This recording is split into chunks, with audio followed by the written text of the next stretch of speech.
And I am raw to the bone. I know my time fluctuates. I had training this morning from 7:30 until 9. So I just ended training. I got to constantly learn. I don't know. I do what my job tells me to do. But I'm going to start you guys off with some positive vibes because today is going to be a what? Step one, wake up early, gonna rise with the sun. Step two, get some good, some food in you. Step three, think real hard about what you wanna be. Step four, everybody just do your thing. Wake up, today's gonna be a good day. Hey, wake up, today's gonna be a good day. Wake up, today's gonna be a good day. Wake up, today's gonna be a good day. Wake up, today's gonna be a good day.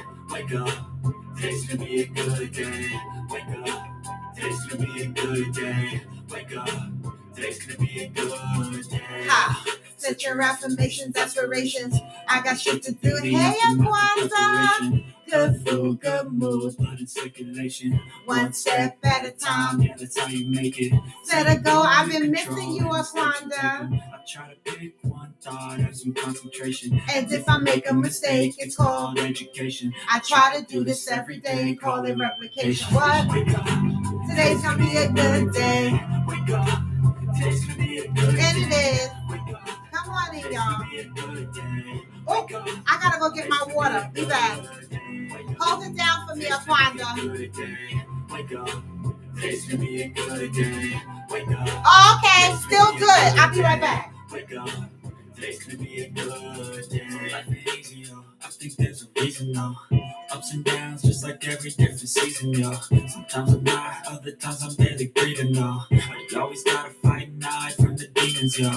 Negative thoughts are poison your eye. Head full of flies, so here come the clouds. They'll never stop unless I can swap all the bad for the good in my head when I'm lost. Hey, what? So I'ma fake it till I make it. Come on, positive vibes are overtaken. I got patience. One day at a time is how you operate a cadence. You show yourself a foundation. Stay away from all the shit that causes. Hey. I like to do it 'cause it's sense. What? I live my life in my head like a narration. Don't expect greatness, do my best. Man, I take it. Hey. Wake up. Today's gonna be a good day. Wake up. Today's gonna be a good day. Wake up. Today's gonna be a good day. Wake up. Today's gonna be a good day. Wake up. Today's gonna be a, and it is. It's Thursday, y'all. We got one more day. What? Wake up. Today's gonna be a good day. Step two.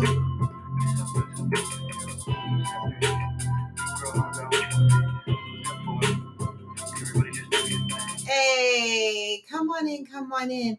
I know I'm late, so we're gonna have some slow stragglers or none at all. But Akwanda is here, and Akwanda, 30 pounds is a big deal.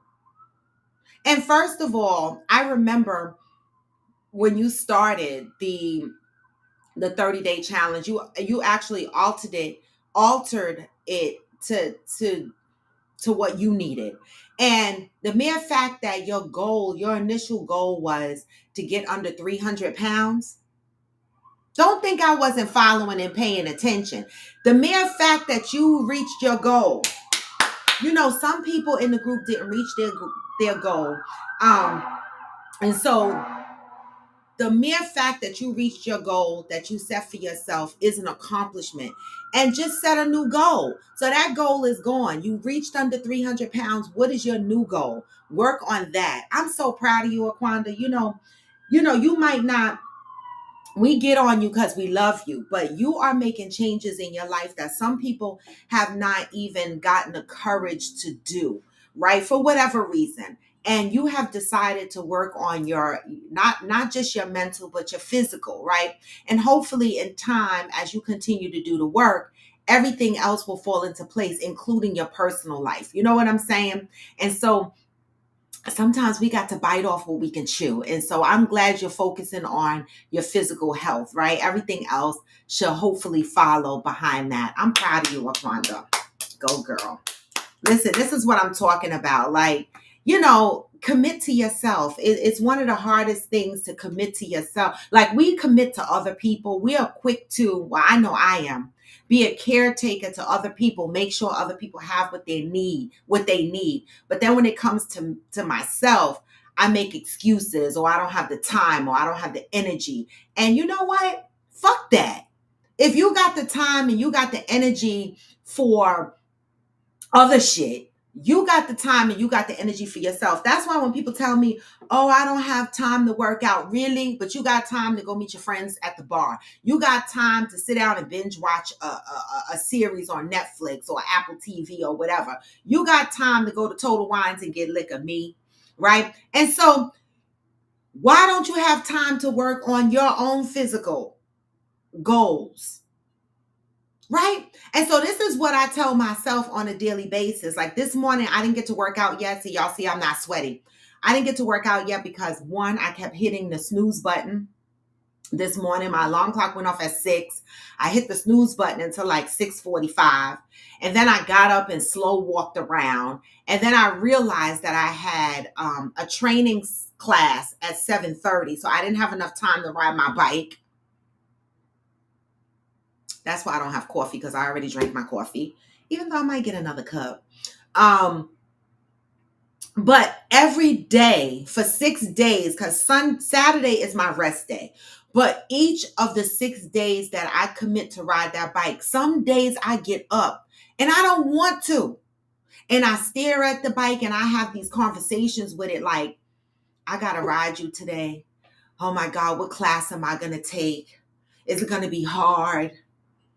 I go through this mental breakdown in my head. But as soon as I try to talk myself out of getting on that bike, I say to myself, Robin, because all you're going to do is go to Total Wines, or you're going to turn on the TV and binge watch some shit, or you're going to dance around to Alexa, listening to Luther Vandross and some love songs, right? Why can't you dedicate at least 30, 40 minutes? Because I need about 35 minutes to work out.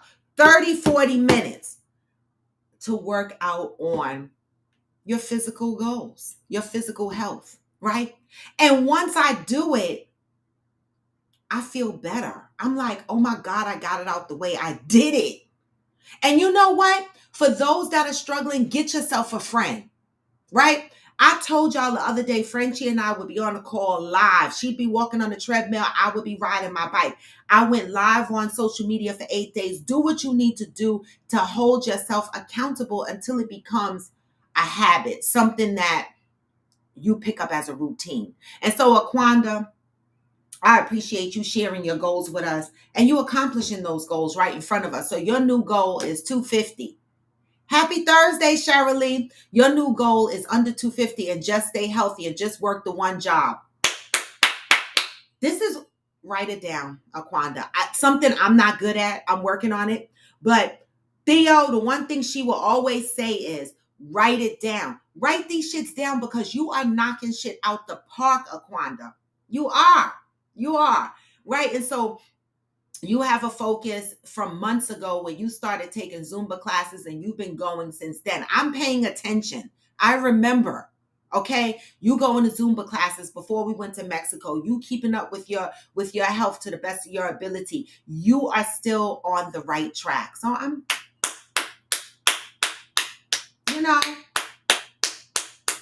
do that shit. Okay, Aquanda, I love it. Going back to the gym, doing light workouts starting next week. I love it. Okay. Document your journey. This is going to be a story that you're going to want to share, Aquanda. Okay. You are doing the thing. Aquanda is down 30 pounds. She has reached her goal to come under 300 pounds. Okay. That's a big fucking deal. Shit. So now the new goal is 250. You said it out loud to get under 250. So 249 is the next goal that we are looking for, Aquanda. So keep us updated. Keep the CMOS group updated, because without you realizing it, you can be the inspiration for someone else, right? Your journey that you are taking, and you are taking it publicly because you're sharing it with us, right? You can be the inspiration for someone else. Believe you me, people watch other people and they get inspired by other people, even when you don't know the inspiration is there. Yes, Cheryl. Yes. I start my aqua spin classes tonight. That shit must be cute. I would love to do an aqua spin class. You know, I don't have no more money for extracurriculum activities. I just don't. I'm like, I'm moneyed out for some months, okay? And so I need to sit the fuck down because I got a couple of trips to take and I'm moneyed the fuck out, all right? So, but I would love to see what an aqua spin class is like. Like, I'm pretty sure we might have one here in Bergen County somewhere, all right? But Cheryl Lee, please, I know you can't record because you're going to be in the water unless you have your waterproof thing on. You know, because me, I be in the water with my waterproof thing and my phone in there recording this shit because, you know, I record everything. I live my life out loud. So if you can record it, record it. If not, just take a couple of pictures. Share with us your journey, Cheryl Lee, because that might be something other people are interested in, right? Because some people have trouble with their joints. And so working out in the water helps with that. That's why I also tell people hot yoga is good too, because with hot yoga, the heat allows your muscles to be more flexible. So it's you know, reduces any injury from when you're trying to get into the postures and stuff like that. We got old bones, some of us. I'm just the fuck saying. Happy Thursday, Johnny. Aquanda, my lymphedema in my left leg went all the way down since leaving the hospital. It's been down for a week. Congratulations. That's a good thing, right? Good morning, Mika. So, Aquanda, do you wear like the compression things at night? Aquanda? And how do you keep the lymphedema down? Do they tell you what to do to keep the lymphedema down? I love hearing this. This is good news. This is good news. I love it. I love it. Can I tell y'all what happened to me yesterday? And I was so fucking stressed. I love y'all. So, I told y'all I used to have a house in Sparta, New Jersey. Now, I haven't lived in that house for about 13 years. Me and my circle fuck hoe ex built the house from the ground up. That was my first house. That was his first house. We built the ground from the house, from the ground up. It was a beautiful house. It still is a beautiful house. It just is not my house anymore. And so, because our relationship didn't work, we ultimately sold the house and went our separate ways. And so it's been like 13 years about since I lived in this house. And so I placed an order for some shoes. I ordered 4 pairs of shoes from DSW. And I've had my DSW account for like years, forever. And I went on and I ordered it, but I just ordered from DSW like 2-3 weeks ago and they shipped my shoes here. For whatever reason, this last order got shipped to my old house in Sparta, New Jersey. I fucking panicked, right?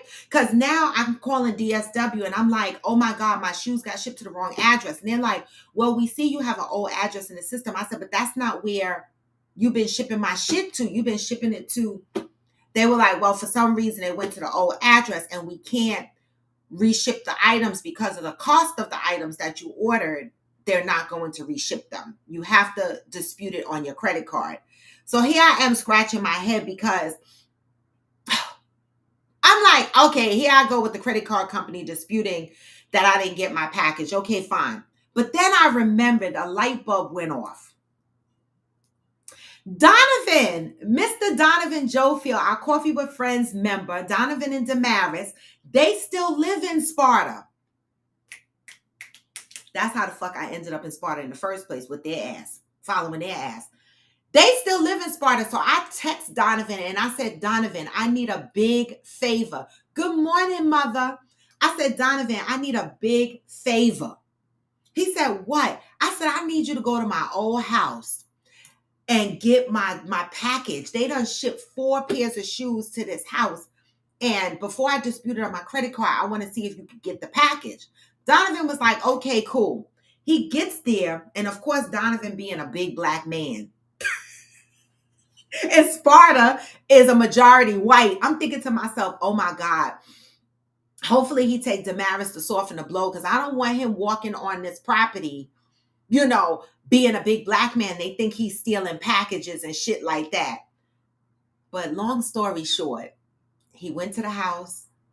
A Russian family lives in the house, and baby, he got my box. They were about to they had already called the post office to pick it up. They were supposed to come and pick it up today, which I'm grateful for, because at least they wasn't ghetto and tried to keep my shoes, right? He was able to pick up my package.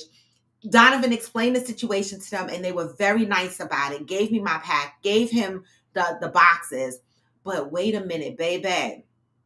Donovan said they did up the house nice. They got a swimming pool installed, the fence back there, because I would never go to sleep in my backyard because we always got black bears back there.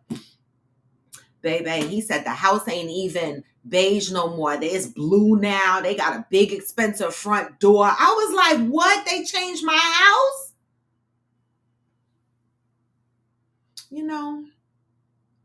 I feel like I need to drive by there and be like, this used to be mine.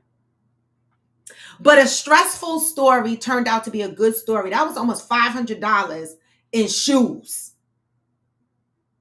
that ended up in Sparta, New Jersey. But the story is Donovan has my shoes. And so now I have a reason to get in my car and drive to Sparta and smoke cigars with Donovan. Okay?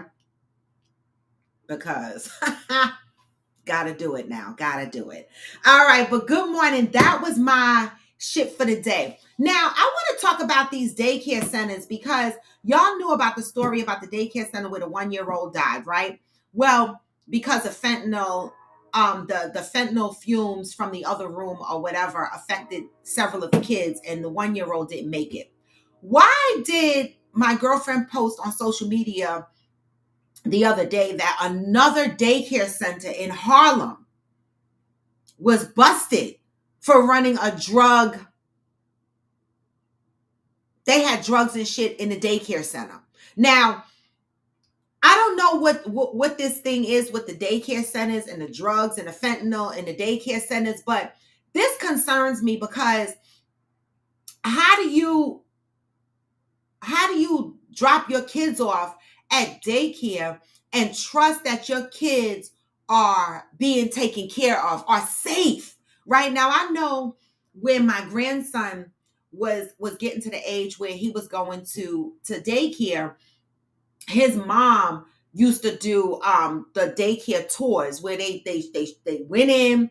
She would interview the administration team. They walk her around the daycare center. They go through all the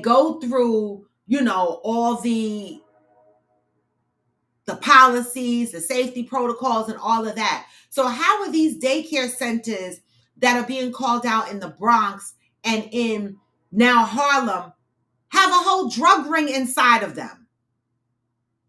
Like, how do we protect our children? I don't know. It's scary out here. Zen said 2 things. Of course, they're going to change your house. Ain't no one want a house styled by circa early 2000s. 2, $500 for shoes, but you have more play money for the gym. But you have no more play money for the gym. Right, I don't have play money for the gym because the gym will cost me way more than $500. Okay, all right. Gym membership is expensive, and I would have to leave my house to do it, and so I don't think that I would get the financial benefit out of the gym membership as I would out of my shoes.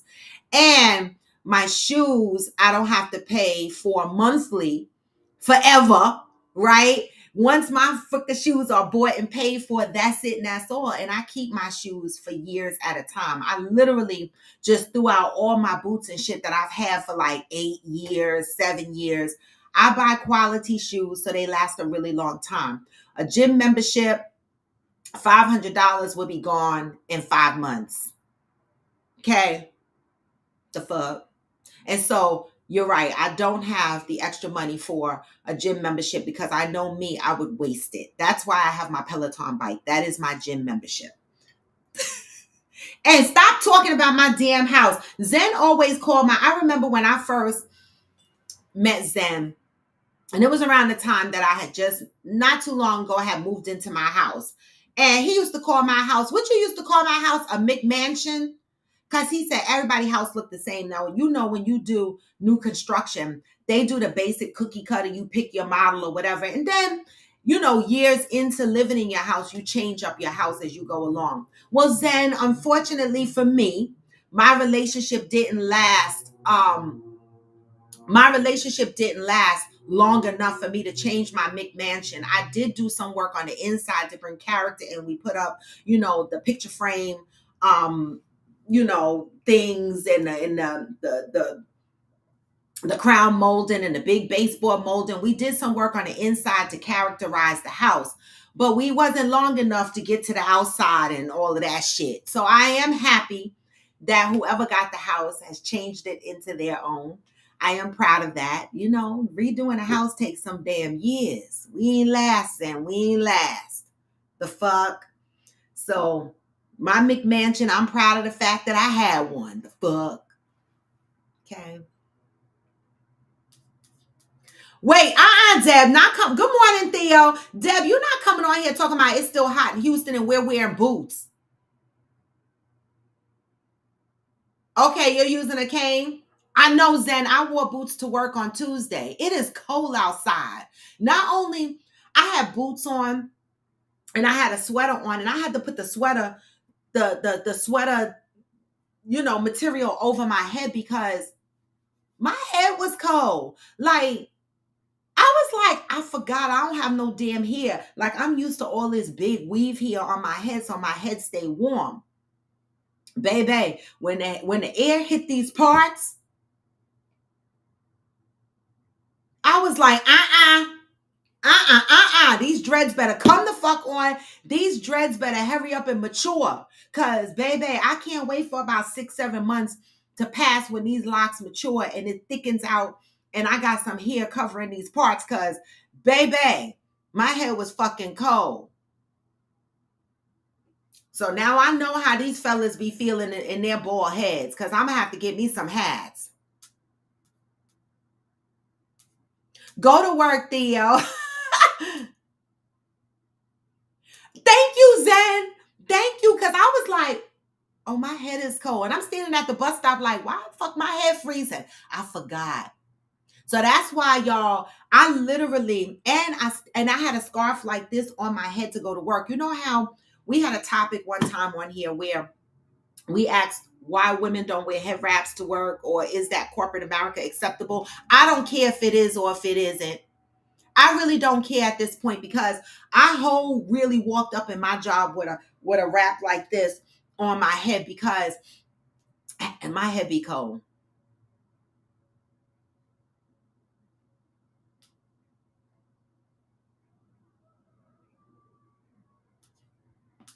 Oh, damn, meetings are fun. I had a meeting at 7:30 this morning. I had a training session in Jira. I'm still learning Jira. Oh God, it's always some new shit to learn. Let's get to the positive read for today. Today is September 28th, y'all. And let me tell y'all something about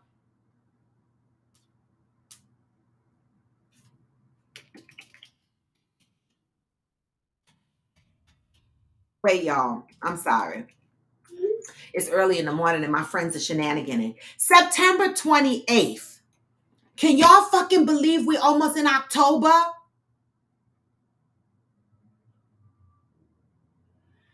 I got a bunch of hats in. I just couldn't wear them because they didn't fit over my weave here. But now I can wear my hats.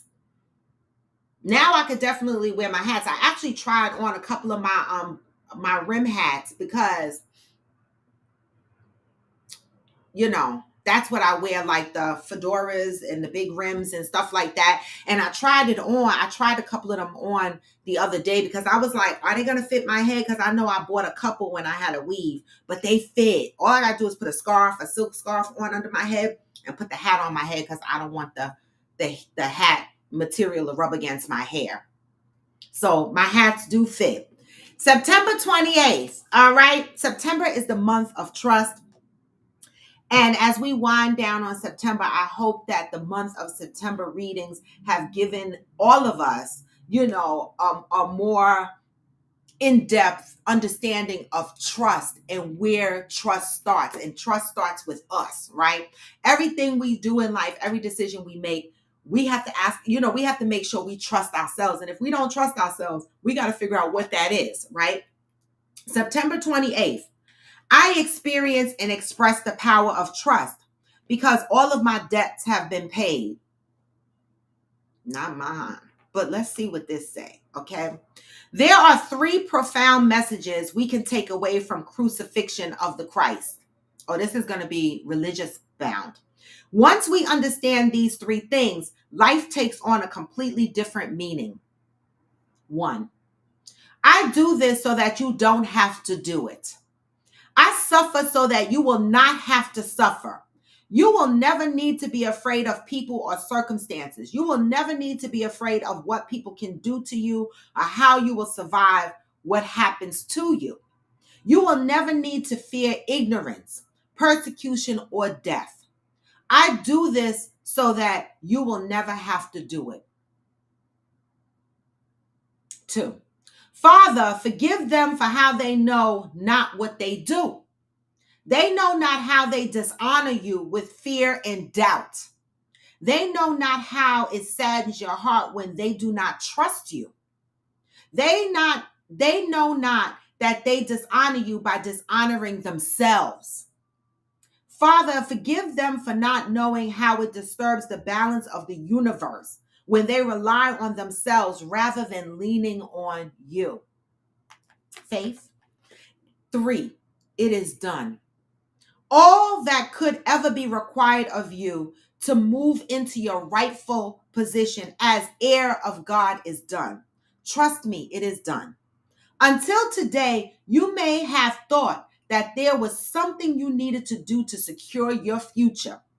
Just for today, realize that it was done a long time ago. The check was written and signed. All you have to do is pick up the goods. Pick up the goods. What does that mean? Today, I am devoted to claiming my inheritance of good and goodness. Ooh, that's a lot of faith. Like to just move through life knowing that all you have to do is pick up the goods because everything that's planned for you is already done. Sometimes I toss and I turn in my sleep over stress of life. Like sometimes I do doubt. I doubt the next day.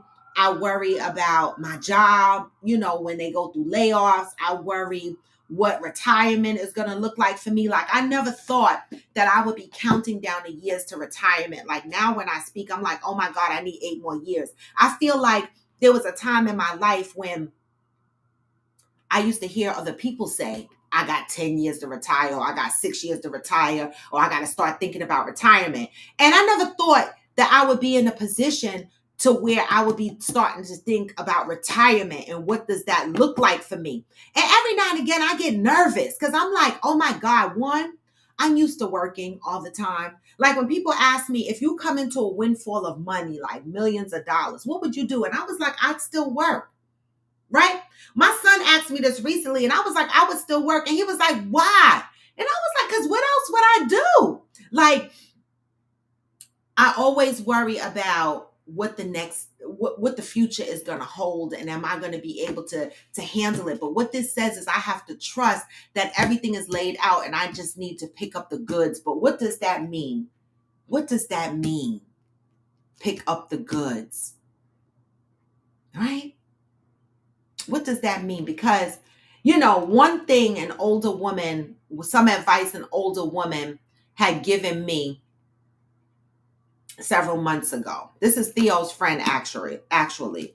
And she said to me, the one thing when you think about retirement is the one thing you ask yourself is, what am I going to do the day after I retire? Seemed like a simple question, right? But when I sat there and I asked myself, I was like, I don't know. So it makes me think, right? But this tells me don't worry. But human nature, we worry, right? And so this is a good reminder that we have to trust and believe that everything that is meant for us will be, but that doesn't mean we don't have to do the work. It says we still have to pick up the goods, right? And so I take that as we still have to work towards these things, at the same time having faith that everything we're working towards, what we are deemed to get, we will get. That's how I took it. Today's message. Zen, I put the guest link up here because Zen has got a whole paragraphs of shit going on. Let me see what he's saying. Let me see.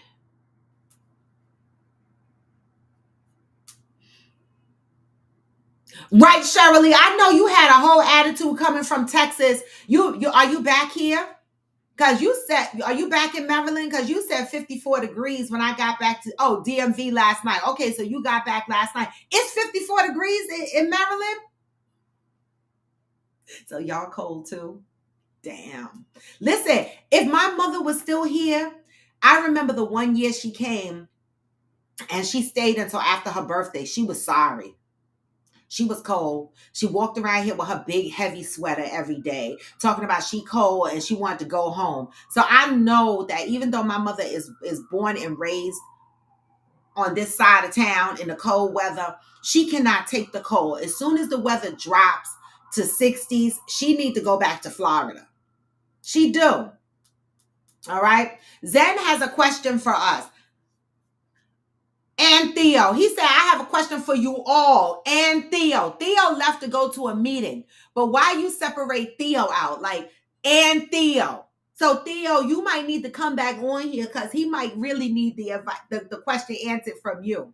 I love it. This may be something from your HR world that you can help with. My bestie owns a restaurant. He has a host that has a big fro and is beautiful. He wants to promote the kid from host to a server because he thinks he would be really good at it. So obviously, if you're serving food, keeping hair back is a priority. Yes. He's the only male person of color that would be a server. What is the easiest way to ask that he pull his hair back if he is going to start serving food and hopefully avoid him feeling singled out? Great question. Great question. Black guy, only black male being at the server level, right, in this particular restaurant, and this guy has a big afro. I don't think, I'm trying to think. Like, to me, it's food, right? And so isn't there food?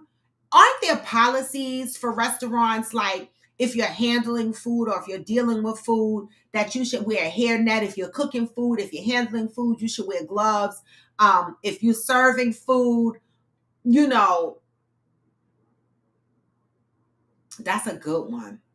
I mean, I wouldn't have thought it would have been a difficult conversation, but this is something to think about. Where's Theo? We need Theo, because I would have simply just said, okay, as a server, I don't know. This is a good one, because what about the guys? So all the white guys that are serving, they don't have no hair? Because the black guy's hair stands up in an afro, right? The white people here lay down, kind of, right? But it's still there. So this is a good one. Hi. Kwanda, you came on to answer the question? Yeah. What's your answer? How would you tell us, what would be the appropriate way to tell the guy to pull his hair back? He's gonna be a server, right? Yes. Cause that's like a waiter, right? Just bring the food to you Yeah. and one day. No, well, my experience going to the restaurants, they will either wear their hair as is or have it maybe in braiding and cornrows or however they want it. But mostly the kitchen staff wears the hair nets because they're the one we're dealing with the food. The server is just serving it. Exactly. So, right. So the hairnet thing for me would be for the people preparing the food. Yeah. I Right. mean, they can wear all that. You might find a hair here and there. It can be an eyelash, a beard hair. This is not a warehouse, you know. Um, I guess proper grooming, but hair is hair. I Let know. it fall where it may. I mean, because you can't really tell them. I need Theo. We need Theo. Let me text She her. went to work. No, I know. I'm gonna text her and tell her when she get off her call to come back. Why they just won't keep him as a host? Because I guess he's gonna make more money as a server. Oh, really? I thought it'd be the other way around, but That's okay. a good question, though, Zen. Why is he moving him to server? Is it more money for him?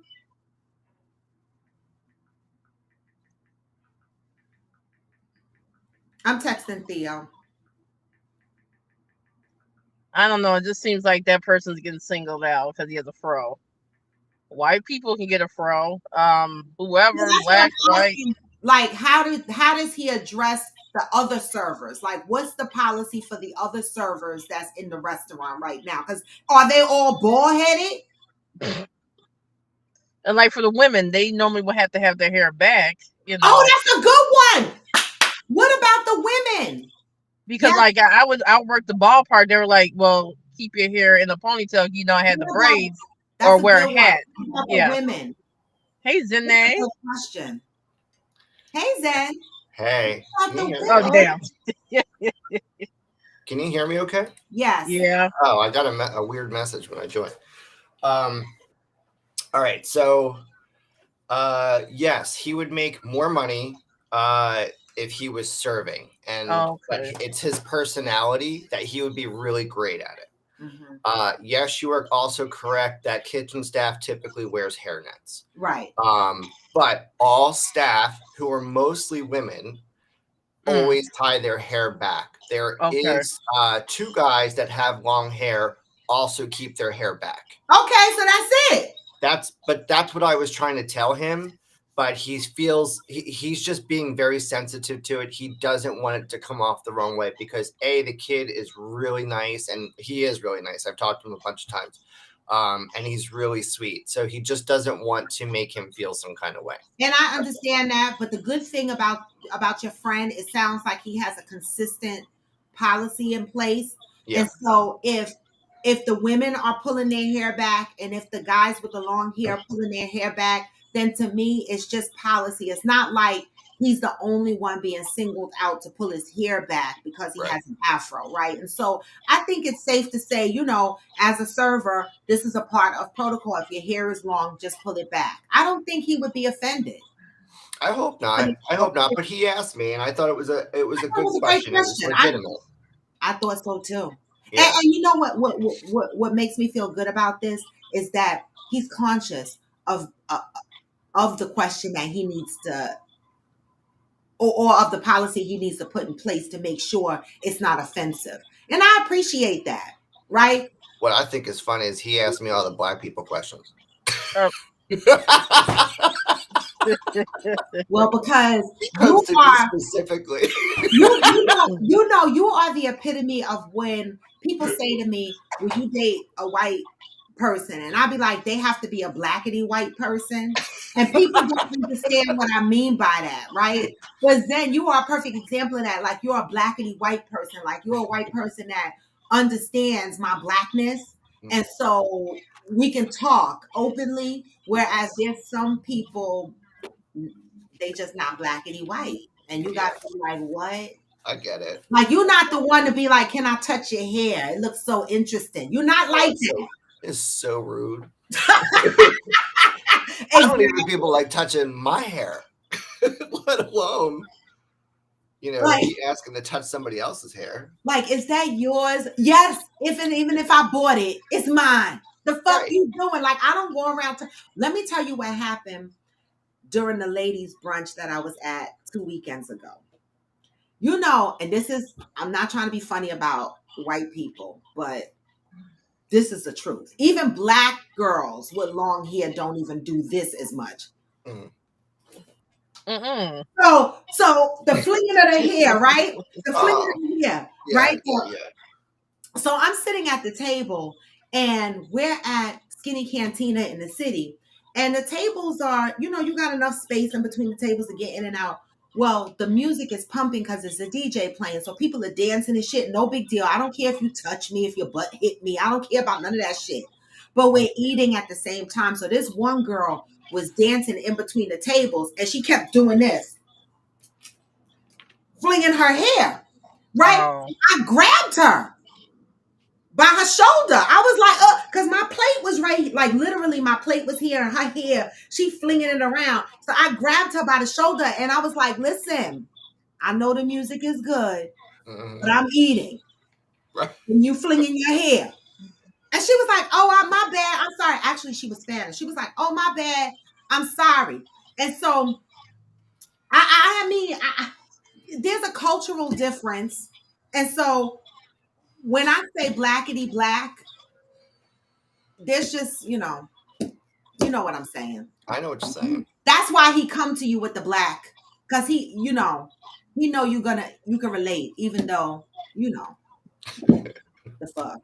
But I think that that's a really good question, It is. and It is. And I told him that because everybody else does it, yeah, that he shouldn't have an issue. I said the way he should really approach it is just, very matter of factly, hey, listen, I really want to promote you to a server. I feel like you'd be really good at it. You'd make a lot more money. And, if it's something that you're interested in, just the only thing is you have to keep your hair back. And if that's something that you want, that's the rule here. Well, it could be a part of the dress code conversation because the servers have to wear a certain outfit, right? A uniform, yeah. Right. Yeah. So when he's having that conversation about being a server, he would just say, the server wears a uniform, standard uniform, black pants, white shirt, whatever it is, and we require anyone with long hair to pull their hair back. That's it, right? And so it's a consistent message. That makes sense. Across the board to all servers. It's not like he's only saying it to this black guy. Right. Yes. And he's not he's saying it to the women, he's saying it to the men. Just say the same thing. We have a uniform that you have to wear. You're responsible for keeping your uniform clean or whatever. Press, iron, your hair has to be pulled back. It should be a part of the whole list. Yeah. Yes. Absolutely. Yeah. And yeah, Shirley, I think it is long enough to pull it back into a ponytail. I mean, it's pretty big. It's gorgeous though. He really takes care of his hair. I bet he does. Even if not, he can put a band around it and wear a high puff. Shirley, Right. like what I used to do when I wear my hair out in an afro, I pull it back when I'm cooking. Actually, even in my house when I'm cooking and my afro is out, I actually wrap like just like a band around it, just to keep the puff out. So he can do that. Yeah, and I told him it shouldn't be an issue. Like he would basically understand. I think the difference is a lot of the other servers, they come from the restaurant background, so they know that automatically. Yeah, so it's not an issue. But he's young, and he, I think, is just basically out of school, so he may not know that. Yeah, but he could look around and see. Right? It's a presentation in the restaurant that shows that he's not being singled out. It would be one thing if the white guys and the girls was running around with their box braids hanging and flinging around and they asked him to put his hair. Right. That would be different. But if everyone has a consistent, thing that they're following, I think he's fine. And I love his consciousness. Yeah, me too. I was happy to. I love his consciousness. He's sensitive to that. Yeah. So anyway, I'm sorry, I didn't mean to hijack the show. No, this is what the show is for. I thought that was a good one. I texted Theo and told her to come on, but I think that that's a good one because when I go to a restaurant, I mean, for y'all, when you go to a restaurant, how would you feel if someone was serving you and they had a big old afro and it wasn't pulled back? Would that bother you? That wouldn't bother me in particular. Right. It's just, and I know, Kwani, you said something about, getting a hair in your food or getting an eyelash or whatever, but you have to understand when that happens, they usually comp the whole plate because of, so that's money lost in product. And he's a small business owner. So it's that like every dollar counts. So when you're comping plates, if it happens, and I'm not saying with this kid it's going to happen, but if you're comping plates like that, and it has happened in the past, then that can add up. So he's looking to minimize that as much as possible. And reputational damage. You don't want. Yeah, exactly. that I gets mean, pockets of every day he's getting a 1-star review on Yelp or Google or whatever for stupid shit, right? And you could tell, like, you can go to these people's other reviews to see what they do, and they're all like 1 and 2 stars. You know, like, so there's serial people that just complain about whatever, but it affects him because people look at the overall rating and they don't really go to, you know, restaurants that fall below a threshold that they've set for themselves. So all of that matters, and it is a big deal if you're a small business owner. It's not like, you know, he's some big chain or something like that. Yeah. You know, I remember when, you know, how do you feel? Well, I remember an incident when AG and I was in this breakfast spot ordering a breakfast sandwich. And the one thing about AG is he will pay attention to the people making the food, kind of thing. And one time he was like, "Excuse me, are you not wearing gloves?" Because the guy was making his sandwich. He was like, "Excuse me, are you not wearing gloves?" He was like, "No, I don't even want it." And we left. He was like, he wasn't wearing gloves. So people pay attention to this. And these are the kind of things that pop up on Yelp, right? Yeah. You're not paying attention to the little intricate details that are going on. Because sometimes the restaurants get so busy and maybe they start out wearing gloves and then maybe for whatever reason, you know, rush hour breakfast in the morning, they forget to go do their protocol. But if you get that one customer that comes in and be like, where's his hairnet or where's her gloves or whatever, those reviews can affect your business. Right? Heavily. So, yeah. So they have to be conscious about stuff like that. For me, you know, it wasn't until I went to a couple of places with AG. Now I pay attention. I'd be like, oh, do they use gloves? Do they not use gloves? Because think about it. Me, a person like me, even though I say gloves are risky too, because when you have gloves on, people are touching shit with the gloves and then they going back to your food. It depends. You know, one thing I can say, working in the kitchen at my friend's restaurant, is they are really good about being sanitary. Like, if they touch something that is not food related while they're cooking, they will take their gloves off, throw them away, and grab a new pair and put them on. Like, I think that is just really good. Like, when you have seasoned staff that do this, and it also helps, like, if the executive chef, whoever that may be, instills this practice there, like, you know, ahead of time. And my best friend, he always has, because he was the executive chef for the longest time. But he made people make sure, you know, if you're, you know, cooking something, you scratch your ass, change your gloves. That's what I'm saying. I'm just saying that it happens. Like, I cook when I'm cooking in my house. Sometimes I stop and I rub my nose and I be like, "Oh my God!" And I gotta go to the sink. I don't wear gloves in my house, but I'm constantly washing my hands. My cuticles are dry as fuck. But you know, when you do, I keep sanitizing with me. Yep. Well, let me tell you something about the hand sanitizer that you got to be careful about. Because I have a cousin, Pat. You know, I don't know if you know this part, but she has an OCD. And her OCD is with her hands. She uses a lot of hand sanitizer. She washes her hands. This is before COVID. This is an OCD for her. Her hands look 90 years old. Okay. Ooh. It's to a point where her food sometimes tastes like, and this came from her mama because I have not eaten her food. She said, "Oh my God, sometimes I don't want her to cook because her food tastes like soap or sanitizer." Because she's constantly with the sanitizer and then you touching the food. Yeah. That's what I would do. And then I would sniff it. And I was like, I felt like an addict. Don't be using sanitizer and be seasoning no damn meat. Please don't do that. I don't use sanitizer in my house. I use if I'm cooking like some protein, right? If it's chicken or beef or whatever, I typically wear gloves because I don't like touching the meat. That's just part of my ADHD autism thing. I just hate touching meat. But if I love touching it. I don't like touching raw meat, but you know what I mean. I mean, if it's dick, it's different. But anyway, yes, right. But usually right after I take off the gloves, I have antibacterial soap that I will wash with, and that's it. But I don't wash like the pans and all that kind of stuff in it. Yeah. So just be careful with the hand sanitizer in your food, cause and I never knew that happened, but my aunt did say that her daughter's food sometimes be tasting like sanitizer or soap. So no, nix the sanitizer in the kitchen. No, just wash your hands, please. Well, she in her car. No, I know. Yeah. In general, I mean, I even put a little bit of bleach in my dish liquid. Like I pour my dish liquid in a This is what I keep in my car. One this size. Okay. I gotta find my other one. Because if I come out of this store, the first thing I do, squirt, like whatever, because you don't know who you're touching.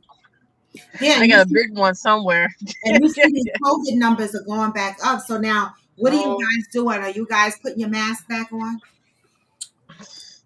I think I ran out of masks. I just bought a big box. I got a bunch. And I got my DMV. Cloth mask. That's about it. My cloth ones.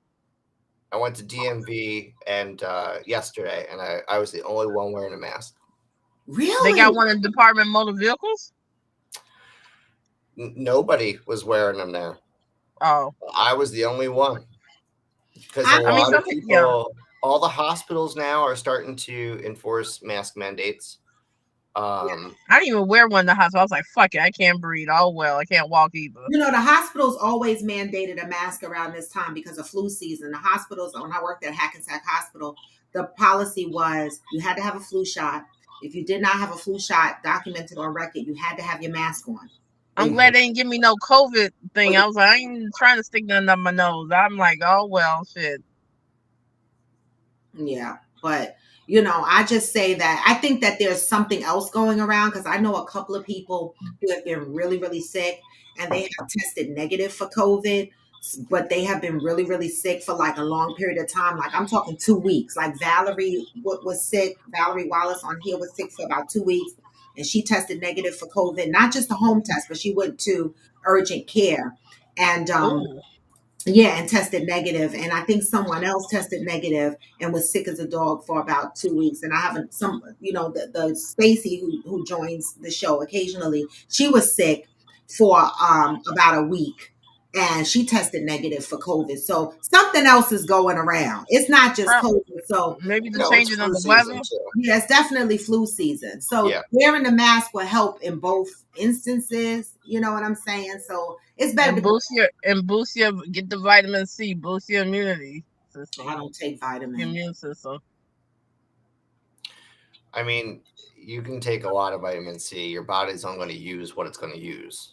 Right, you could take 2,000 milligrams of vitamin C, but you might just piss out most of it.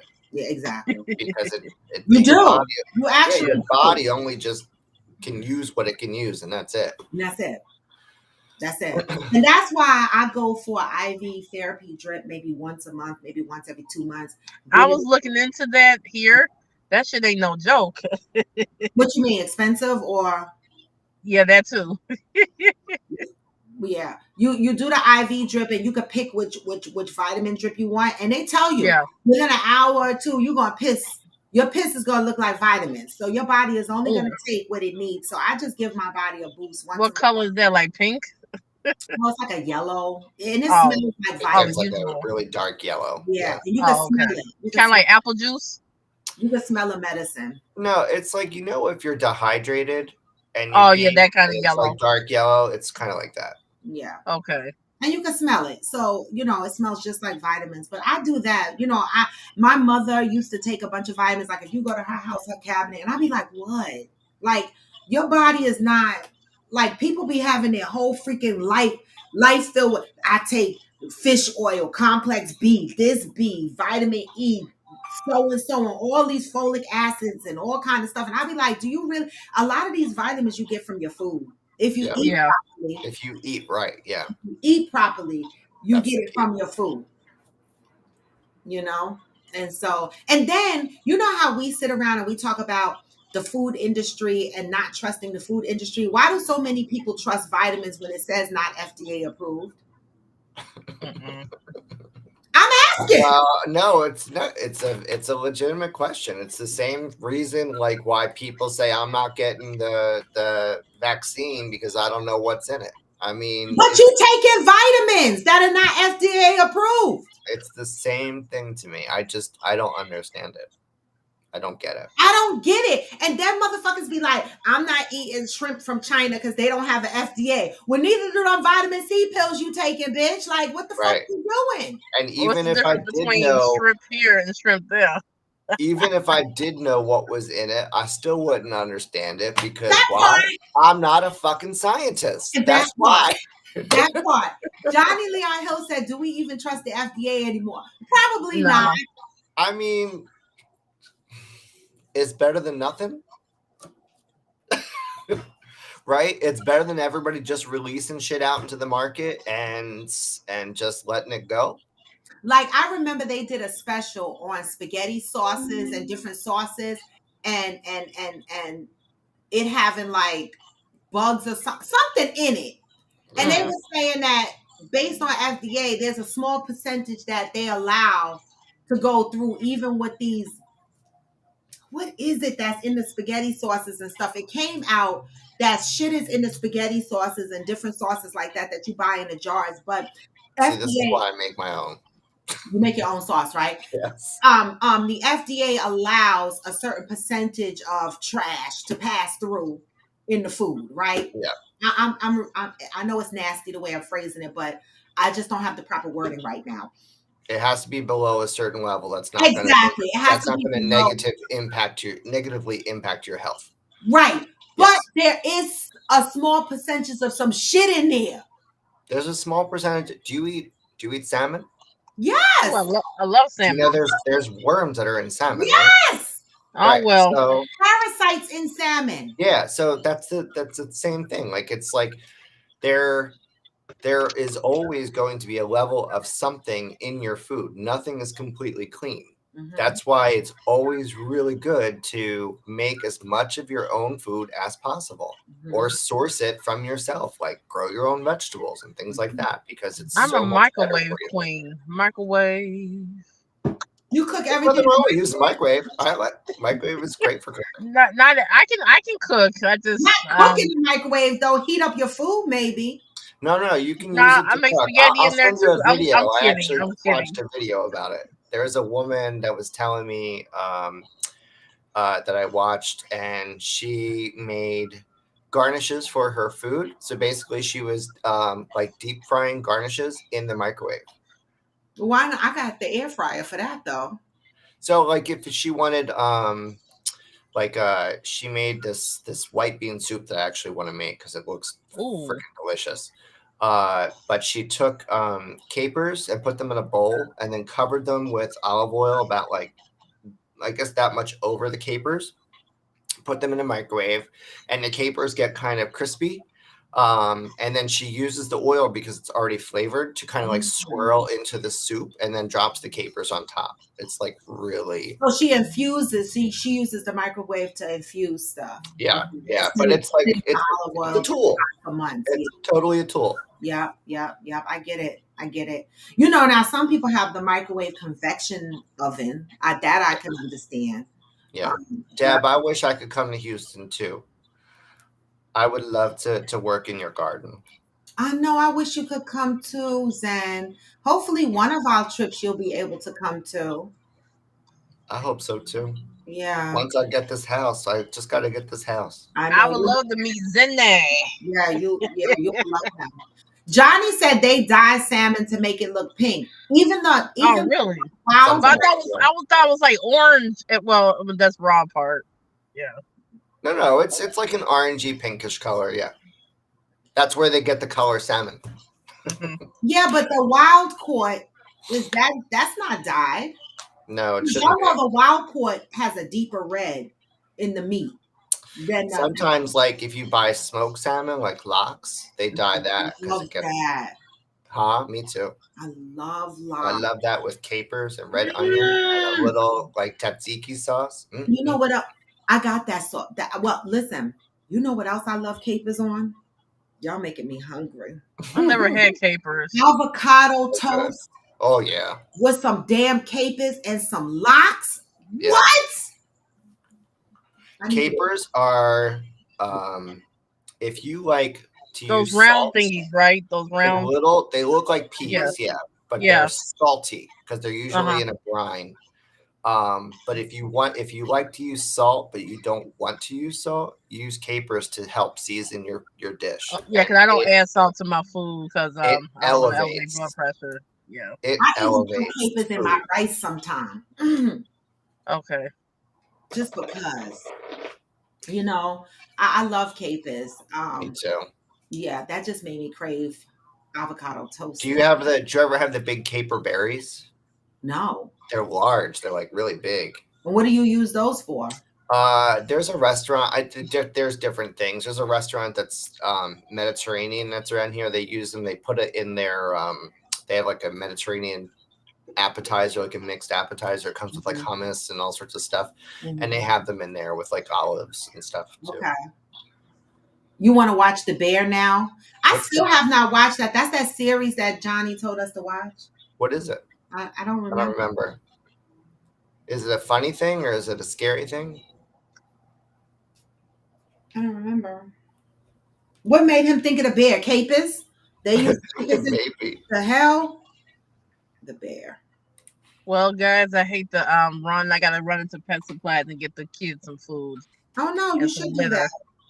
Oh, it's a Oh, comedy. it's a comedy drama. A young chef from the Oh, gotcha. Chicago to run his family. Oh, I gotta watch that. Okay. Bye, Kwanda. He did tell us.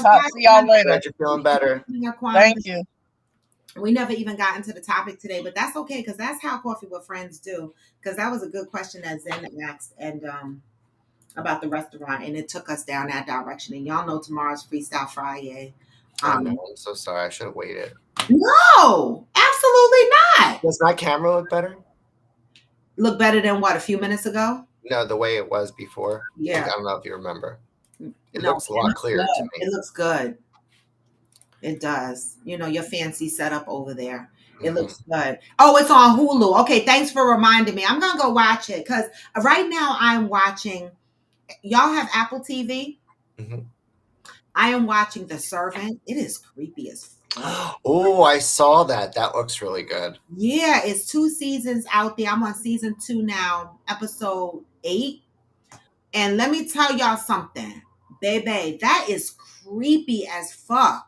I don't even know how to describe it. Well, it's about a lady who lost her baby, but there's a cult that It comes kind in. of reminds me of like Hands That Rock the Cradle a little bit, you know, like something little similar bit. to that. Yeah, it's weird. Like I'm still unpacking it. And so if you guys are into, like I'm into creepy stuff. It's not a horror film, right? But it's suspense, drama, right? I would describe it as that. And so if you're into that, and the guy in the husband is a chef, and it's very interesting, but take a look at it. It's called, it's on Apple TV and it's called The Servant. The Servant. All right. It's really interesting. Right. And what pulls me into it is it has an aspect of grief, right? And how we deal with grief on an everyday basis and how other people around us, right, sometimes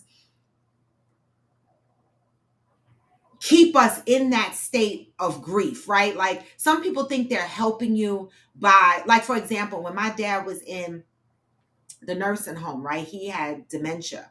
And when I used to go visit him, he used to be like, oh, he used to talk like he was in his apartment in the Bronx. And the nurse used to be like, don't know, when you let him know he's in the hospital. You let him know he's in the hospital, right? Let him know what his reality is.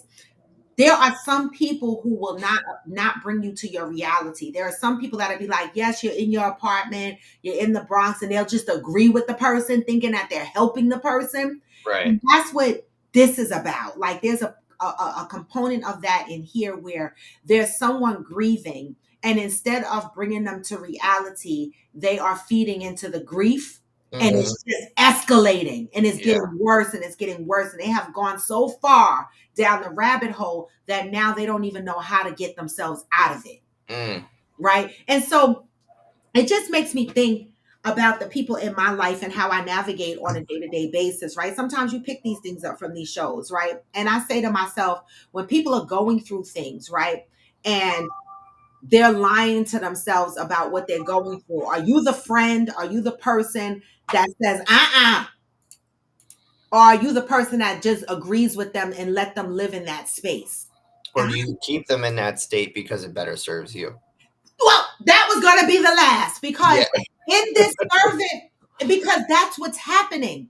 Yeah. Some people keep people in their state of confusion because it also helps them grieve through the process. They think it's helping them. And now everybody is fucked up.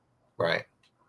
And so, you know, if you have Apple TV, take a peek at it, right? Because I'm sure we have people in our lives that, you know, are doing things, and in the back of our heads we side eyeing them like, nah, bitch, that don't even sound right. But our mouths are going, yeah, I get it. You know what I'm saying? Like, are you being completely fucking honest with the people in your life and bringing them back to reality? Or are Right. you side eyeing them and in your head you're going, this bitch is crazy? It's true. It's true. Good morning, Sai. Good morning, Sai. You know what I'm saying? I love minorities. You know? So it's a really good show. I watch these shows, and sometimes people, you know, and I have another topic based on the show. Sometimes people, you know, think I watch these shows and they just be like, oh, it's trash. But there's some shit that be coming out of there for me to bring up a topic.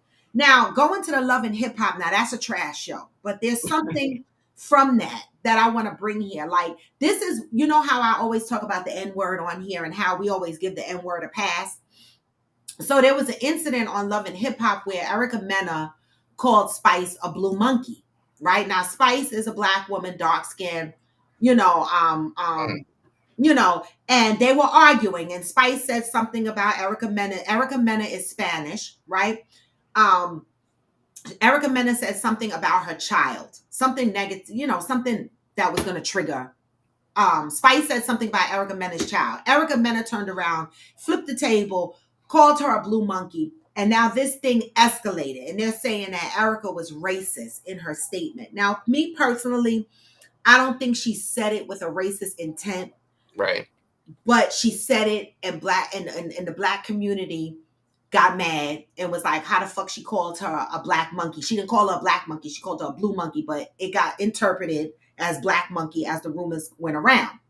And the one problem I have with this, ultimately the show fired Erica Mena after they aired the scene. After, we have to keep in mind that these scenes are pre-recorded. So this scene was pre-recorded maybe a year ago, right? So the producers and the directors of the show saw the scene, still decided to air the scene so that we can see it. And then, because the public outrage from the monkey statement, then they decided to fire Erica, right? This is why I call bullshit. This woman, Erica Mena, on a daily basis on this show uses the N-word, right? The same person that used the monkey word uses the N-word. Oh, my niggas, nigga. Nobody on the show say shit to Erica Mena when she say nigga, right? Soon as she say monkey, the whole Black community comes out and talks about, oh, that's a racist statement. This shit been 1,000 years before I was born. This is against the Black thing. This goes back to slavery. This is that, and this is this. And I be like, yep, y'all are all right about that, but nigga don't. Nigga don't. Right. Like, this is where the Black community be making my ass itch, y'all. Y'all be fighting against shit. And I be like, and making excuses for it. No, but nigga is different. Cause why? Cause why is it different from monkey? Yeah, true. You know what I'm saying, Zen? Like, this is where I say we are so fucked up as a community. I said it. That we don't even pick our fucking battles right. You know what I'm saying? Like, this show, I just be watching the comments and I'll be like, oh my God, Black people, get it to fuck together. Like, you penalizing this woman that you allowed her to say nigga, got her comfortable saying nigga, nigga, nigga all these years and all these seasons. As soon as she said monkey, y'all mad? But Right. when Spice turned around and called Bambi a giraffe, nobody cared, because you know why? Giraffe is not associated to slavery. It's still a fucking animal. Right. What are we really arguing about? Like this is a big thing. And they even had on the last episode a whole roundtable discussion around colorism. No, we don't need to be talking about colorism. That topic has been old, dragged out, under the ground. We already know that colorism exists. So for Mona Scott and Love and Hip Hop to put together a roundtable around colorism is bullshit. Right? This is damage control. But the damage is there when the Black community allows nigga, nigga, nigga. But they caused the damage. For their benefit, because it's going to be ratings. Because now everybody's going to want to jump on, watch the show so they can see it firsthand, and then try to cancel the person because they did that. Right. So the to me, the this whole outrage is fucking bullshit. Yeah, because the Love and Hip Hop, they aired that shit knowing they could have just took that whole scene out. We never even had to see that scene. They could have took that whole scene out and they could have worked that shit behind the scenes.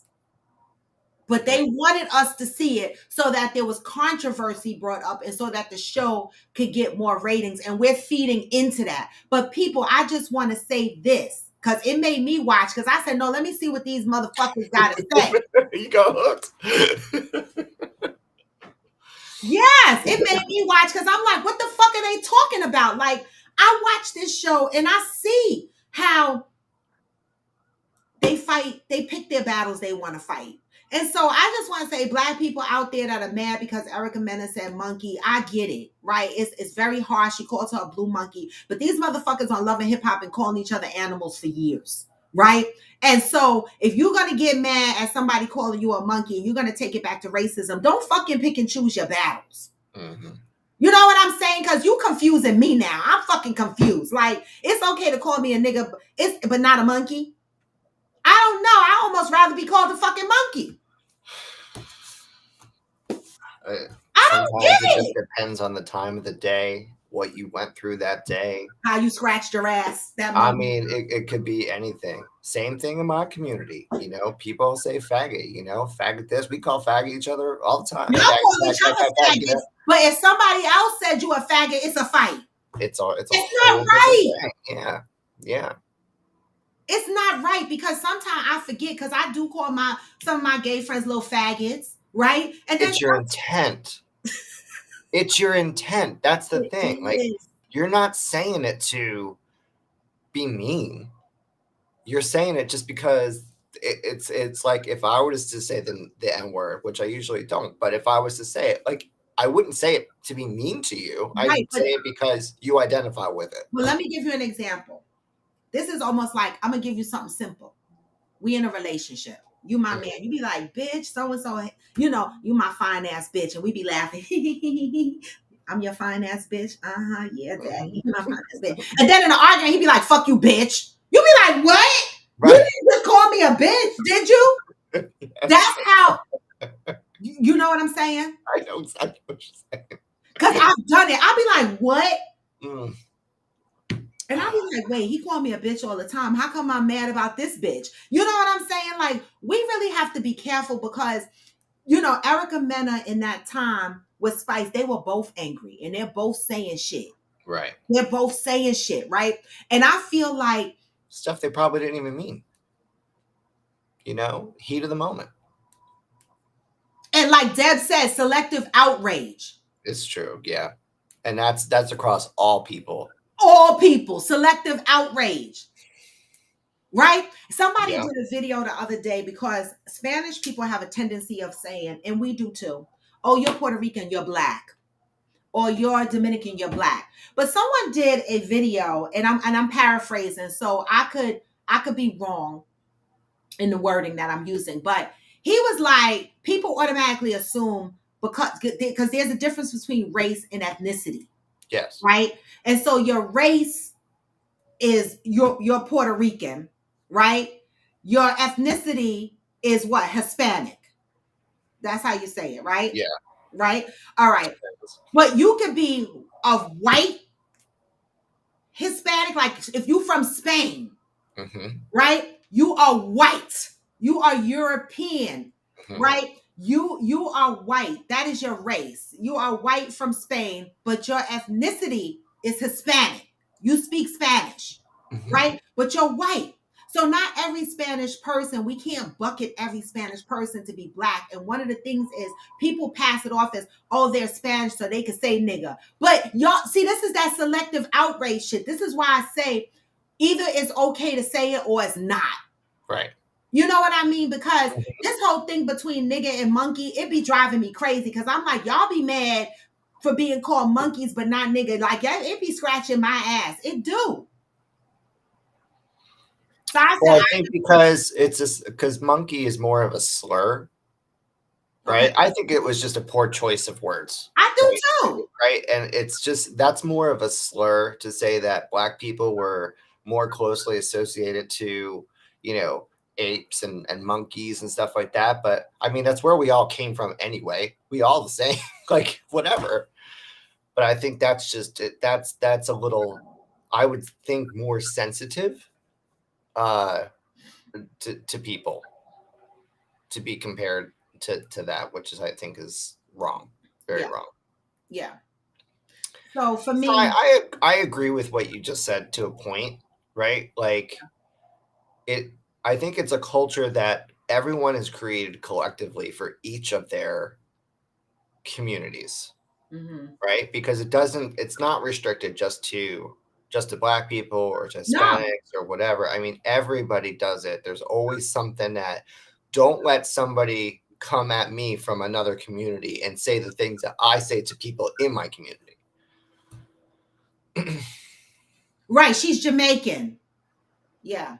But she did a whole album around, and a whole video around colorism. So that's why she's taking it extra personal. But for me, and I get it, right? But for me, if you're taking it personal, Spice, you should have taken it personal when she was saying nigga around you too, is what I'm saying. Yes. Right? Like this is what I'm saying about being consistent. Like everybody, their sensitivity antennas are different. Like it might not bother me if you turn around and cuss me out and call me a monkey. I'll be like, fuck you, bitch. Like, and I'm going, I'll be like, fuck it. She mad. She called me a fucking monkey. Right? But would I be mad if someone outside my race called me a monkey? Would that have a different impact on me? But it would have a different impact on me if someone outside my race called me nigga too. I think it also depends on how well you know a person and their intention. If it was someone you didn't know and they said that to you, then yeah, that would be. And that was Erica Mena's argument on the show. She was like, y'all know me. Right. Like I have black children or whatever the case may be. And yeah, how you know the person. Because I don't get mad at my friends if we're arguing, they be like, you black ugly bitch or whatever the fuck they say. I'll be like, whatever. Right. I don't take it to a racist level, right? And so I personally don't believe Erica was being racist. The word monkey, yes, it's rough around the edges.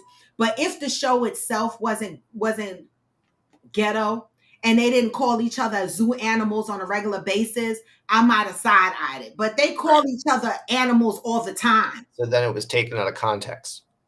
That's what I say. Right? Mm-hmm. Because now everybody's got the microscope on this one moment, not the whole show and how they usually act around one another. Exactly. Yeah. Exactly. Wrong. And the people that they're interviewing on the show, they're like, oh my God, she was so out of pocket for saying monkey. It attacks the whole black community. And I'm like, that's wrong. Yeah. So now you're gaslighting people. Exactly. Yeah. Like, I didn't get mad when she said it. I was like, oh, she called her a blue monkey. Oh shit. I didn't get outraged like, she called her a monkey because of her race. And the only reason why I didn't is because I know the show and I know the content of the show and I know how they talk to each other on a regular basis. Right. We didn't evolve from apes. Right. We share an ancestor. That's correct. We didn't evolve in apes, but they tried to say, Black people look like monkeys. Oh, Yeah. whatever. Right. Yeah.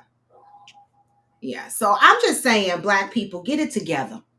Like, figure out what you fucking outraged about and stick to that. Mm-hmm. You know what I mean? Because this is why we can't unite, because we can't even fucking figure out what we angry about. Right. All people in general, what are you angry about? And focus on that and try to make a change on that. Like, this selective outrage and this cancel culture is bullshit. That's a whole deep conversation. That should be actually a topic that we should talk about, because I've done some canceling in my own life, and I'm starting to rethink that. Really? Yeah. Like personal people, family, friends. Yeah, people I've cut out of my life. And now I'm thinking to myself about the whole cancel culture thing. So this one girl that I was really tight with, both her and her husband are Trump supporters. And at that time, there was a lot of sensitivity around it. There was a lot of stuff going on. There was a lot of stuff going around where, they were going after the LGBT community. And it was rough, right? And then to me, I'm thinking, okay, I have these people that say they love me, that I'm family, yet they're supporting somebody who is actively trying to go after my community, me and my community, right? And so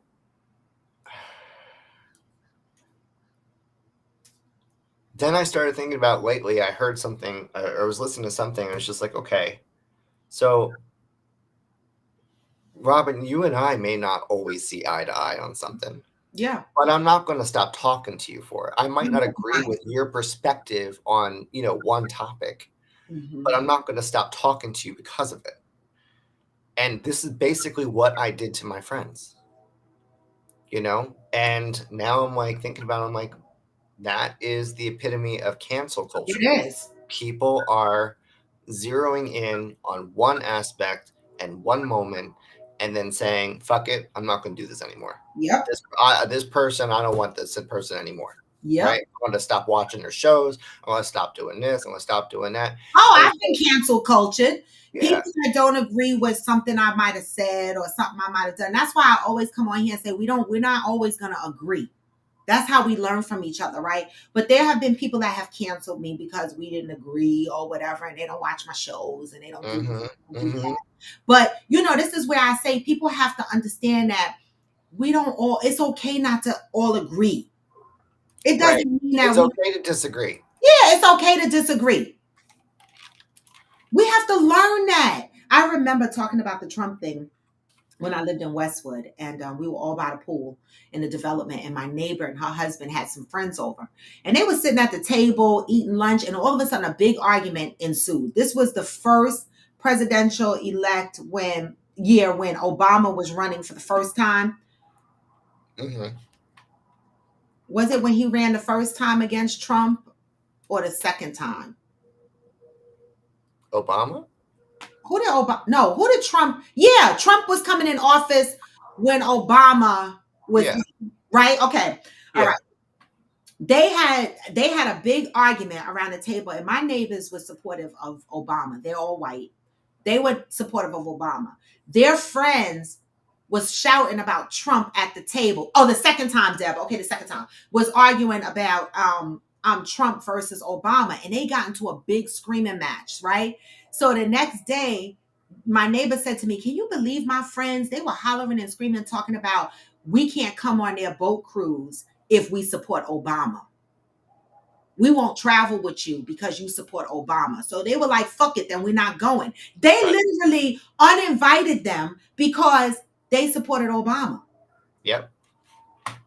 That's a cancel culture. Like you canceled your whole friendship that you've had for That's the years one thing. for Because the of one one thing. thing. Right.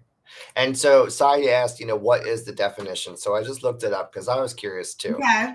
And one thing I found on Wikipedia is cancel culture is a phrase contemporary to the late 2010s and early 2020s used to refer to a culture in which those who are deemed to have acted or spoken in an unacceptable manner are ostracized, boycotted, or shunned.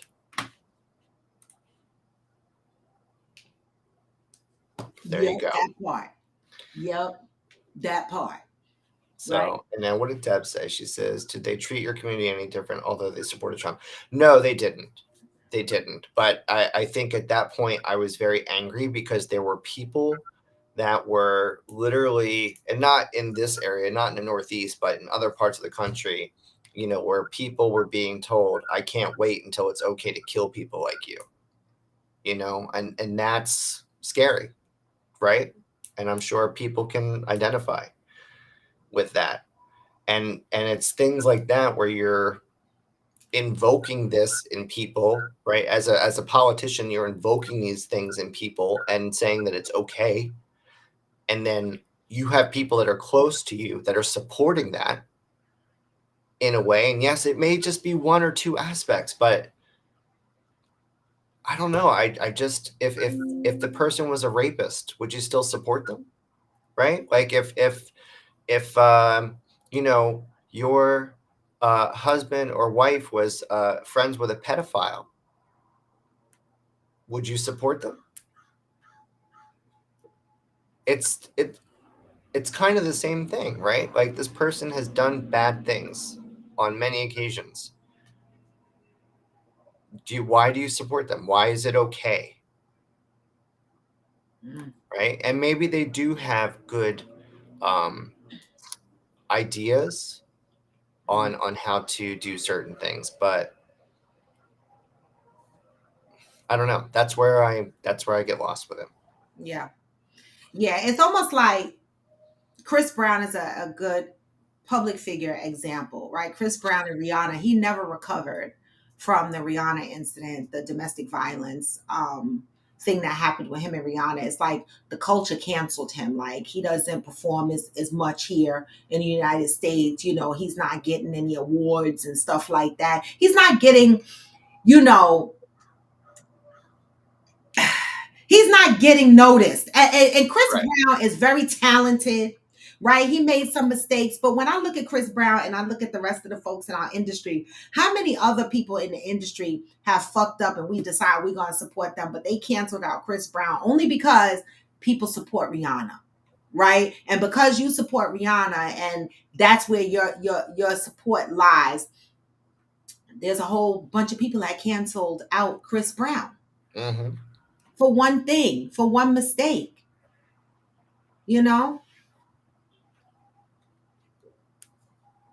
Mm-hmm. Johnny said, I'm fine with not agreeing with people who have to, with people, we have to respect the fact that we don't agree. And I'm not trying to change your mind. My views to be heard. You just want your views to be heard and understood. I agree with that. I agree with that.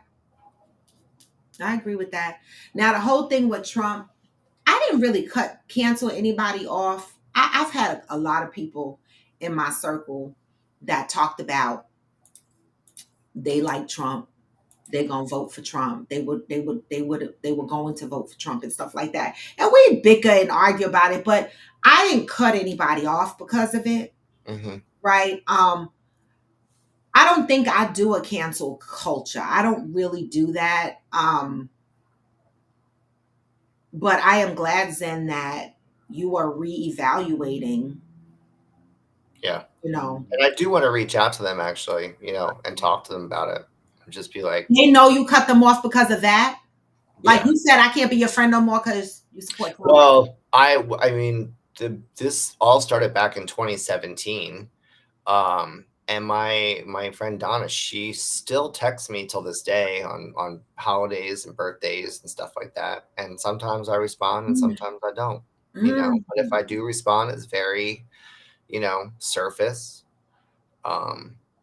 And is it because you think because they support Trump that they feel some type of way about your community? What's Well, the it just didn't make sense to me. It seemed like it was a conflict of interest, right? Like, how can you, on one hand, support this person who's actively coming after me, and on the other hand, tell me that you love me and I'm part of your family? So you're okay with somebody coming after your family? But that's how, in my head, I reconciled it. I don't know. I don't think that's correct, right? right? Because It might have nothing been. else they have done fits that criteria, right? It's just that one part. Oh, this is deep though, because I don't know. It's deep. Like to me, I'm gonna ask another question. Like that lawmaker in Tennessee who wants to bring lynching back into law, right? If you have friends that voted to have lynching put back in law, how would you feel about that? Say that one more time. Like there's a lawmaker in Tennessee that talked about putting lynching back into law. Yeah, yeah. What if you had some friends that thought that that was an acceptable law? I mean, if I had friends that said it was acceptable, I'd first want to understand why they think it's acceptable to lynch anybody. I mean, we all know who lynching is going after specifically, right? But no, I would not be okay with that. Or can you imagine having a friend and you were over your friend's house? And I remember there was a movie I was watching. I can't remember the name of it. And they went into the person's closet, and behind the closet, they had a secret door. When they hit the button, the door opened, and they had a KKK uniform back there. Mm. If you found that in one of your friends' houses, but y'all are friends and they support you, but you found out that they support the Ku Klux Klan organization, what would you do? No. Mm-mm. That's a hard no for me. That's a hard no for me.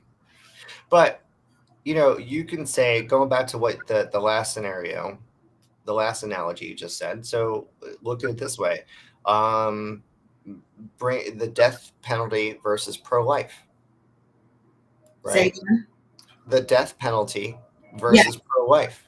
Mm-hmm. So you have somebody's like, yeah, whoever goes to jail deserves to be in jail, let them fry, give them an injection, blah, blah, blah. But on the other hand, if you have experience with people that were in jail, or, know that our legal system is fallible, right? It's not always 100% accurate and true. Then no, I don't believe that the death penalty is correct. Mm-hmm. Because people could have been framed. People could have been. You know how many innocent people are in jail? Yeah. Pat said, if the disagreement goes so much against your core value, why is it wrong to cut them off? If a person shows you who they are, believe them. Your core value. Okay. That's a good one. Because we share other core values to me, because I, like with that situation I was talking about, I share other core values with them. Right. Like you don't only just have one core value. You might have 3 or 4 core values that you share with the person. So what if one core value is not shared? Then what? Exactly. You're right. Relationship away? That's basically what I did, right? But you're asking Pat, right? I'm asking Pat, right? Because I know that's what you did, right? But I'm asking Pat, like, you could share multiple core values with someone. Like, someone might not agree with your gay lifestyle, but maybe y'all have other core values. Will you do that? I mean, I've had that conversation before. And it's just like, if you don't agree with who I am, right? You might not agree with the way that I have sex, right? But what you're disagreeing with is the fact that I'm loving somebody.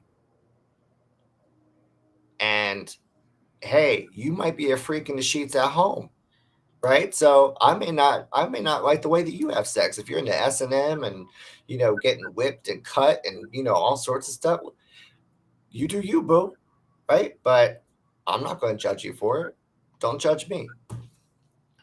Wait a minute, Johnny. My uncle cut off his family because him and his wife are Trump supporters, and she put up a picture of the Obamas as monkeys, and some of the family was offended, and because we confronted her, he stopped. Mm. No, No. that's unacceptable. Now come the fuck on. Oh, he stopped because I was like, he stopped what? He stopped talking to us. So because you confronted them, that what they did was inappropriate and offensive, they stopped talking to y'all.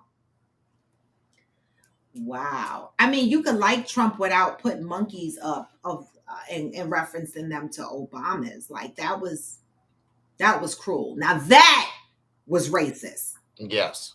Yeah. Now that was racist because there was no trigger. There was nothing. You just arbitrarily sat in front of your computer and was like, I'm a Trump supporter. Here's Trump and then here's the monkeys. Like that's racist. So Johnny, Black people can't be racist. So that's prejudice. That's stupid. Johnny, was this uncle on your father's side? Because he made a comment earlier, Robin. I don't know if you saw it, but he said color is a funny thing for me. Oh, I did. I put it on the screen. Read it. Oh, okay. Yeah. I'll read it though. But my mother's side is darker than me. My father's side is lighter than me. So for white people, for a while, people from the outside made me feel like I didn't fit in my own family. That's deep. That is deep. That's really deep. I mean, my grandmother, is my mother still on here? Because my grandmother, rest in peace. My mother used to tell me that my grandmother was prejudiced because my grandmother's father is Portugal and she's from Bermuda. So they're of the light, glow in the dark. Like if you look at my son, he don't have no color. I'm in between my mama shade and my son. They're on the light side, glow in the dark Caspers, right? Mm-hmm. And she didn't like dark skin, right? I learned that growing up. I didn't know that. And when you look, everybody kind of married. No, one of her sons married a dark skin. And it is funny because, you know, she was closer to the lighties, my grandmother, like the light skinned folk in our family. For real. I never heard them called lighties. That's why I just created that lighties. Okay. I just created that lighties. But, you know, and so I remember when I had a boyfriend. He was ugly though, but he was really dark. And not because he wasn't ugly because he was dark. He was just ugly. Whether he was light, caramel, whatever, he was ugly. And so I remember the first thing my grandmother said, she was like, oh my God, why are you dating him? She didn't just say he was ugly. She was like, he is so dark and ugly.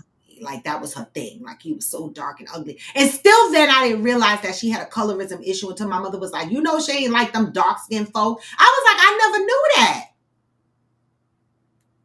So, you know, we got we do have colorism issues in our culture, but we know that already, right? But still, I feel like we have selective outrage. Yep, there she is. Your mom says, yes, she didn't like dark-skinned people. See? Okay. Because I mean, I'm just saying, you know, I say ain't no friendship going to supersede feelings protected. Can't be friends with someone who lynched me or support the notion. I do not trust Trump supporters, period. And Sai, I think that's kind of like where I was coming from, right? Is how can I trust you now with my well-being and care? Yeah. Right? And when you protect me, if we're out together and something happens, are you riding with me or are you stepping to the side? Right. You know, because that's another thing I think about when I'm out with my friends. Like, I never have to worry. Like, if something goes down, I know they got me. I got them. I don't know if we're going to get fucked up or we're going to fuck them up. But I got them. They got me. Right? I don't know if I would feel comfortable next to somebody that be like, I don't really like a lot of black folk, or I support Trump, or I'm not really down with LGBTQ, knowing that my circle is very diverse, right? You don't know who I'm rolling with. So I want to know that when I'm out with you, if something happens and I roll up on a situation where there's a racial confrontation or someone is attacking me because of my sex Right. orientation or whatever it is. Hey, you right? got my back. That you got my back, that you ain't gonna be stepping aside like, oh, you know what I mean? That's a you problem, right? Yeah. Cause bitch, when they finish fucking me up, I'm coming to look for you. Facts. Right? So I get that. Yeah. I get that, Zen, and I get that side because you want to know that the people that you're around got your back and is not stepping aside with the fuck shit. Johnny said, how are you married to a whole black man? I got a meeting at 11 and feel comfortable putting up a picture of a black family as monkeys and do not even think that his family would have a problem with it. Right. Exactly. Because you know why? My 2 cents. Because he made her feel comfortable. And then he said, moreover, how as a black man do you not check your wife? Because like I said, he has made her comfortable. He don't see a problem with what she's doing. Right. So it's not offending him. Mm-hmm. It's not offending him. Well, I mean, look at like Clarence Thomas and his wife. Look at them. Right? Look at them. You know, they related to my grandmother's side of the family, Clarence Thomas. Look at them. Sorry. Exactly. I walked in a house. I walked into my mother's cousin's house and I saw Clarence Thomas picture hanging on the wall. I was like, y'all know him for real? Mm-hmm. Mm-hmm. I was like, mm-mm-mm. And Sai, you are correct. I am speaking exclusively about my sexuality, but yes, I don't even know the right word to say. Empathize is not the right word. It doesn't say enough. Like the fact that yes, you are a woman, that you're black, that you're a lesbian, that is a lot of shit that you could be targeted for.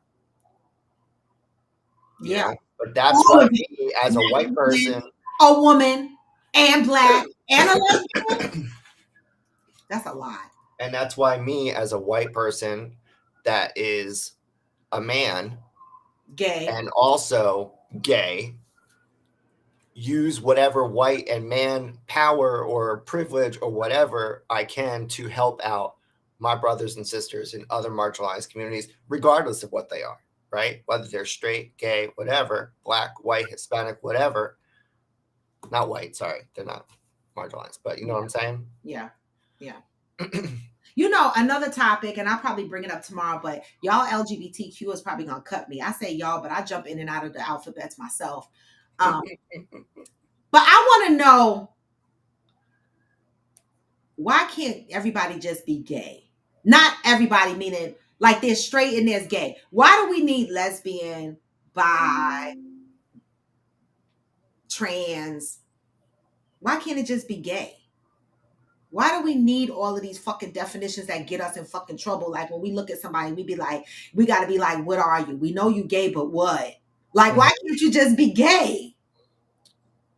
Why does it have to have all of these things and all of these colors on the flag and the black and the brown stripe and the blue stripe? Like, what the fuck is going on? Like, the fucking rainbow flag was enough. The rainbow defined various colors, meaning everybody was inclusive. Right now, you got the brown and the black and the blue and the white, and letters being added after letters being added, and the pronouns are getting. It's fucking confusing. Why can't people just say I'm fucking gay? Because not everybody in that is gay. Which ones are not gay? I, because that's intersexed. Who? I is intersexed, meaning they were born with both male and female parts, productive systems. Right? A is typically asexual. So that means they don't have sex. On the letters. LGBTQ. Plus. Q is queer. People that identify as queer don't typically identify as gay. Why queer is not gay? I don't know. That's what I'm confused. If you sleep with the same sex, you're gay. Except the why do we have to label anything? Exactly, but I'm just saying we already. But not even just this. Not even just that they don't use that term anymore, Aquanda. No. But no. It's just why can't you just be who you are and Or love that who you part. love? Or that part. Right. Why do we keep adding these? And I'm not trying to be funny, but it pauses me when I'm out in public, right? Because I find myself now, when I'm meeting people and talking to people, now I find myself going, what pronoun do you go by? Him, her. Like, I don't fucking know what to say. You know what I mean? It Say makes their name. I don't know. Just say their name. Yeah, but when you're talking to people, you be like, oh, girl, or oh, you know what I'm saying? In conversation. Right. Beyond the name. Like, once I know your name, we're talking, and I'll be like, oh, get the hell out of here, man. Or girl. And some of them be like, I don't go by, or I don't this, or I don't that. And so to avoid offending somebody, it's like I feel like pre-conversations have to happen before conversations happen. Right. Makes it complicated to me a little bit. I call everybody girl. Girl. I know. I say girl to a lot of my guy friends. I'd be like, just go with it. Even the straight ones, because I just make a mistake. Right. I'm used to, because that's your thing. Yeah. Mm-hmm. Yeah. I have a dislike for titles. Yeah, like I feel like we getting out of control. Like, I'm a woman, you're a man. Like, what are we getting into? Like, all of these confusing things. I feel like every year there's another color being added to the flag and there's another title.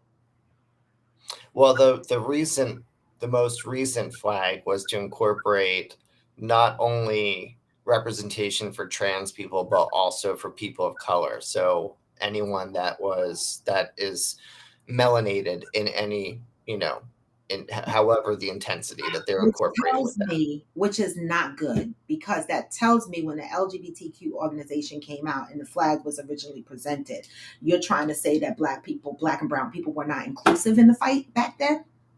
We were. No, they were, but they weren't, but they did not feel represented.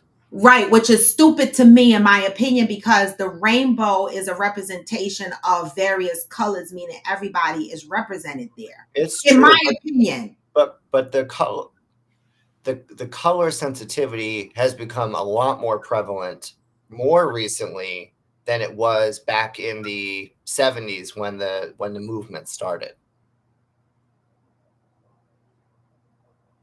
Yeah. Right? Like, think about it.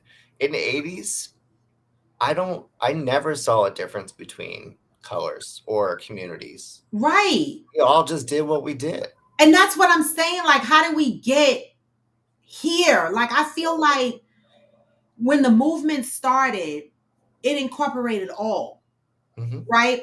And then as it progressed, by adding the additional stripes to the flag, it sent a different message. To me, it was like, oh, now you included me, or now you include you. We weren't included before in the rainbow colors. Like, it just, to me, they should have just left the fucking flag and just left it simple. Because to me, the flag is going to get crowded, because every time I turn around, there's a new alphabet added, which means, is it going to be another color added to the flag? No, but the catalyst for that were a lot of was the Black Lives Matter movement. That was why that came to be. Okay. So I said, and this is gonna be my last. I gotta jump on a call. As a Black lesbian, it annoys me to see the brown and black colors on the gay flag. Annoying. Stop trying to appease Black people with subpar decisions and stop killing us. The fuck. Wait, sorry, we need to explore that. Right, we need to carry that over to tomorrow, because we have to come here. You gotta break that down. I know that's right. Until tomorrow, guys, I have a meeting, and it's with my big boss, and so I need to get on it. I am hosting the meeting, so I need to be on it first. But I appreciate this. This was not on topic today, but it was a good topic. This is what the fuck Coffee with Friends is about. Sometimes we go off topic, and sometimes we wind up talking about something that really needs to be talked about. Hey, y'all. I know you just got here. It's 11 o'clock. All right. And Side started some shit at the end of the show that we got to carry over to tomorrow. We're going to talk about this fucking LGBTQ flag, and how do people really feel being incorporated in the flag at this point? And what does it really mean? And what are we fucking fighting for? Right. Exactly. What are we fighting for? To be included in what? What are we fighting for? Shouldn't we be? This is where tomorrow, because I can't. Tomorrow, yeah. Tomorrow. We gotta get into this tomorrow. Love you. By Zen. So I'm gonna send y'all out with some positive vibes. Exactly. It sounds like blacks being added to the civil rights for the support. I'm just the fuck saying we need to talk about this tomorrow. I'm gonna send y'all out because it's gonna be a good day. I mean, no. What am I saying? Go. Even when you feel low, I almost got confused, y'all. Even when you feel slow, you can still and go. You can. Even when there's no hope, you can still go. Hey. And I don't, y'all. This is Coffee with Friends, and I'm bored to D-Bone. See you tomorrow. Tomorrow's Freestyle Friday. We're going to talk about these fucking colorful flags. Sign said, stop the fuck killing us. That's right. Get this message. Hey, I've been making moves. Hey, I've been doing ish my way or the highway.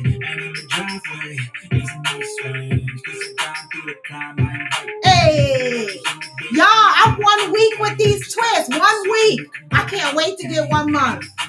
Anything you need, your mind's got the key ingredients. Hey, but I just what? Hey, hey. I never answer to no, man. I still go, and I don't, y'all. Peace until tomorrow.